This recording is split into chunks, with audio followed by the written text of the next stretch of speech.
Voilà, ça sera sur la base du dernier match. J'ai bien hâte de voir ce combat-là parce que Simard contre Serra Kong. Sarah... Oh, Joanne qui s'assoit pour aller en clé de jambe. Et c'est peut-être une excellente idée parce que Sarah est connue pour ses clés de jambe absolument létales. En passant, là, Sarah, dans tous les événements de Montreal Quintet, est invaincue et a des soumissions assez rapides. Et là, on la voit déjà sur la jambe. Le genou est déjà sorti, par contre. Oui, oui, belle défense. Mais elle récupère le genou. Donc, son adversaire lutte contre ses mains. Elle essaie de séparer les pieds. Est-ce que ça sera suffisant pour sortir son genou? Pour l'instant, ça semble bien tenir. Mais il faut noter que parce que c'est Serra qui attaque en ce moment, c'est elle qui est en train de gagner. Oui. Donc, bien attaqué, des belles attaques pour l'instant. Elle a beaucoup de temps pour travailler encore, 4 minutes. Mais clairement, on voit la bonne défense de Joanne parce que là, présentement, c'est Joanne qui attaque et Sarah qui est en train de sortir. Les rôles se sont inversés très rapidement. C'est le problème avec le fait d'attaquer les leg locks, c'est que du moment où on commence à attaquer, les jambes de notre côté sont aussi exposées. Donc, particulièrement Serra qui est reconnue pour les jambes. Donc, peut-être que cela faisait partie du plan de la laisser attaquer pour attaquer de son côté. Pour l'instant, ça me semble être un stalemate. C'est à savoir jusqu'où ça va aller. Donc, les deux tirent chacune de leur côté.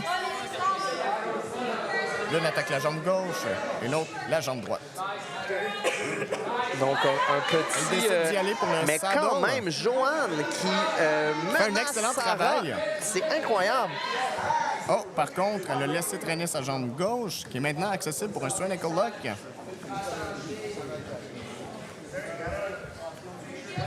Et c'est Rock s'en va en heel hook et le talon est exposé en Aoki, mais... Excellent grip de Serra. Le Aoki, le talon n'est pas sorti encore. Oui, il est sorti. Ah oui, là, c'est creux, c'est creux. Il resterait à Serra de venir chercher un hook à l'intérieur de la jambe, donc sous le mollet. Oui, mais elle veut le mettre par-dessus. Mais en même temps, Joanne a la jambe de Serra qui empêche un peu la fermeture des deux jambes. Oh, possible, en effet.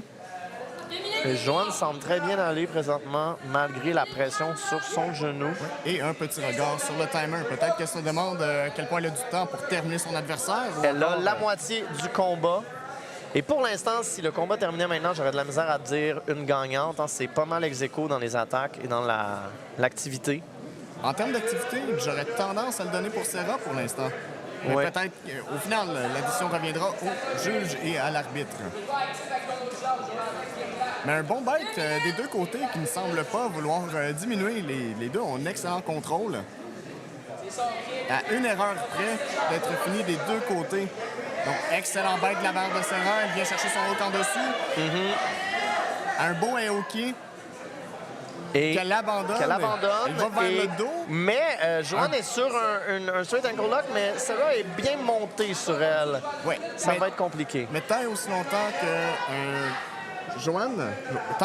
que Joanne tient la cheville, le dos va être inaccessible pour Serra. Donc, très, très, très difficile pour Serra de venir soit attaquer les jambes, sortir son genou, aller chercher le dos. Tant et aussi longtemps que le straight ankle lock grip n'est pas brisé. C'est bientôt la dernière minute. Donc, Joanne aurait l'option d'aller sur ses genoux à partir d'ici, ce qu'elle semble faire. Oui, exactement. Ou elle pourrait se tourner vers son adversaire pour aller chercher un heel hook, ce qu'elle semble décider d'y aller. Donc, les deux options sont disponibles. Elle peut changer d'une direction à l'autre. Dernière minute. Un combat très serré. Hein? J'aimerais pas ça être l'arbitre et l'organisateur après. Décide de se tourner vers les pieds. Peut-être une mauvaise décision parce qu'elle s'éloigne de son pied qui serait attaqué, mais... Retourne en attaque.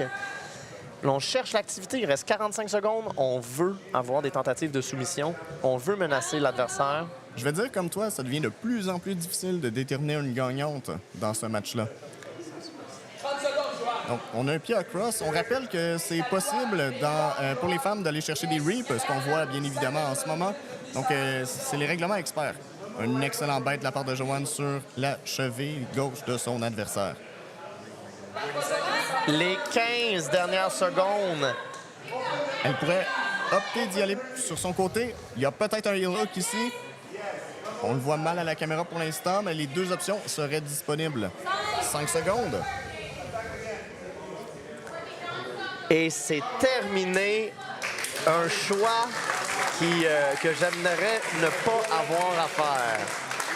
Quelle performance de Joanne et de Sarah. Donc, félicitations aux deux compétitrices. Ah, absolument, hein. C'était de gros échanges et de beaux échanges. Et nous verrons très bientôt. La tension Qui sera? est à découper au couteau. Ah, mon Dieu. Tout est possible. Oh, et c'est donc 2-1 pour Joanne Simard. Wow! Donc, il y avait des deux côtés. Oui, il y avait 3 arbitres et il y a eu un arbitre qui a donné à Sarah et